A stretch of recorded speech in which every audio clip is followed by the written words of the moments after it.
नक्सलवाद के खिलाफ लड़ने के लिए इजराइल की नीति जो है, इजराइल का जो पैटर्न है उसको अपनाया जाए, क्या वो उसमें कुछ कामयाबी हुई है आगे?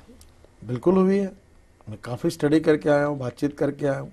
केवल नक्सलवाद के लिए नहीं, आतंकवाद और नक्सलवाद से लड़ने के लिए हमारे पुलिस फोर्सेस को अच्छा एजुकेशन, हर पुलिस कमांडो बनना चाहिए, उसकी क्षमता बढ़ानी चाहिए, इंटरनेशनल स्टैंडर्ड के वेपन्स उसके पास होने चाहिए।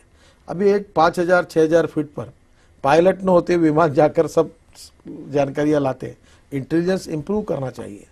और केवल इसराइल में नहीं, दुनिया में जहाँ जहाँ से ये हम आ सकते हैं, अच्छी नॉलेज मिला सकते हैं, हम मिलाना चाहिए। हमारे फोर्सेस को ये करना चाहिए। वाटर मैनेजमेंट में, ड्रिप इरिगेशन में, अब देखो इसराइल में मैंने बात देखी, मैं बड़ा प्रभावित हूँ। जो डैम का पानी डायरेक्ट पाइप से निकालते हैं और पाइप से पानी डायरेक्ट किसान के घर पे जाता है, वो प्रेशर से वो ड्रिप लगता है। अब पानी जो हम 1 एकड़ में आज नहर से पानी दे रहे हैं, उससे अगर हम ये सिस्टम करके, आपका ये प्रयोग उत्तराखंड में हो सकता है? आपकी सरकार है वहां पर? हर समय हो सकता है। आज कर्नाटक ने, मध्य प्रदेश ने, और मैं ये सब बातें जो है हमारा गुड गवर्नेंस सेल है उसमें हम ये बातें रखने वाले हैं। अभी ट्राइबल मिनिस्टर की कॉन्फ्रेंस हुई, फाइनेंस मिनिस्टर की कॉन्फ्रेंस, एग्रीकल्चर मिनिस्टर की कॉन्फ्रेंस हुई, पावर मिनिस्टर की कॉन्फ्रेंस हुई। हम लगातार उनको बुलाते हैं, नए नए प्रयोग बताते हैं, जानकारियां बताते हैं, एक्सपर्ट को बताते हैं। इस राज्य में भी, गुजरात में रिवर कनेक्टिविटी हुई, नर्मदा का पानी जो अन्य नदियों में दिया, उससे इरिगेशन बढ़ा और उसके कारण गुजरात का एग्रीकल्चर ग्रोथ रेट 14% हुआ। आज गुजरात में कितने बड़ा ड्रिप इरिगेशन का काम हो रहा है। अभी कर्नाटक में एक स्पेशल स्कीम, उन्होंने वो भी काम कर रहे हैं वाटर मैनेजमेंट का। कल मैं यहाँ गया था आदिलाबाद 2 दिन पहले, मुझे ध्यान में आया कि केवल गोदावरी नदी पर 9 बैरेजेस अगर बनाए जाते हैं तो कम से कम 68 लाख एकड़ से ज्यादा तेलंगाना की जमीन पानी के नीचे आती है। आपने तेलंगाना की बात की, ये मेरा अंतिम सवाल है। जब आप एनडीए की सरकार थी और वहां पर भी एनडीए के घटक की सरकार थी, आंध्र प्रदेश में भी, तब आपने तेलंगाना का विरोध किया।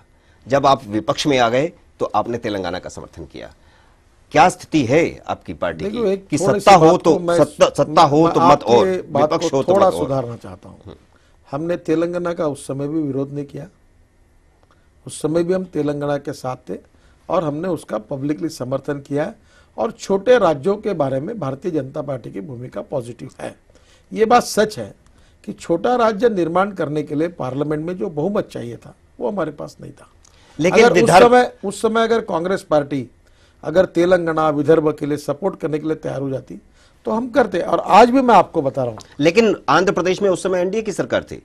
नहीं सर, उस समय एनडीए की सरकार ने चंद्रबाबू नायडू तेलुगु देशम की सरकार थी और उस सरकार में हम सहभागी नहीं थे और उनका इस बात को विरोध था। और उससे भी ज्यादा इंपॉर्टेंट चीज ऐसी कि पार्लियामेंट में अगर किसी राज्य के लिए अगर हम बिल पास करना चाहते हैं तो ये एक कॉन्स्टिट्यूशनल अमेंडमेंट होती है, उसके लिए उतनी मेजोरिटी चाहिए। देखिए, भारतीय जनता पार्टी छोटे राज्यों के हमेशा पक्ष में रही है। तेलंगाना के भी पक्ष में आप बात कर रहे हैं। आप आल पार्टी मीटिंग में भी इसलिए नहीं गए कि क्योंकि वो एक सरकार जो है लटकाने वाला मामला अपनाती है।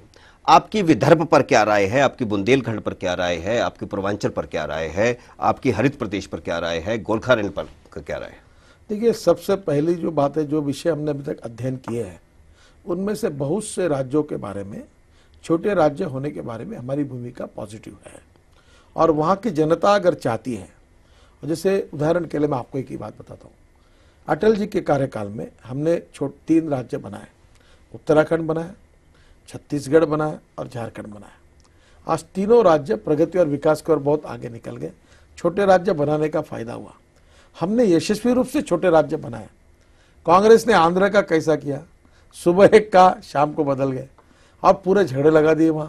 देखो, हम आंध्र प्रदेश की जनता का भी सम्मान करते हैं, पर उसके साथ साथ अगर तेलंगाना में छोटा राज्य बनाने की बात है, उसमें मार्ग निकालना चाहिए। कांग्रेस आपकी कार्यकारिणी की बैठक चल रही है गुवाहाटी में इस समय, और कल वो कार्यकारिणी की बैठक खत्म हो रही है। इसी साल असम में चुनाव होने वाले हैं। असम में आपका टारगेट क्या है?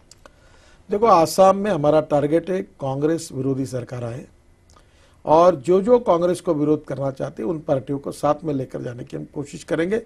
और मैं आपको विश्वास के साथ कह रहा हूं कि मुझे दिख रहा है कि आसाम में इस बार कांग्रेस हारेगी और कांग्रेस विरोधी सरकार विकास के लिए और जो भ्रष्टाचार आसाम में हुआ है उसके खिलाफ जनता वोट देगी और बीजेपी समर्थित एक कांग्रेस विरोधी सरकार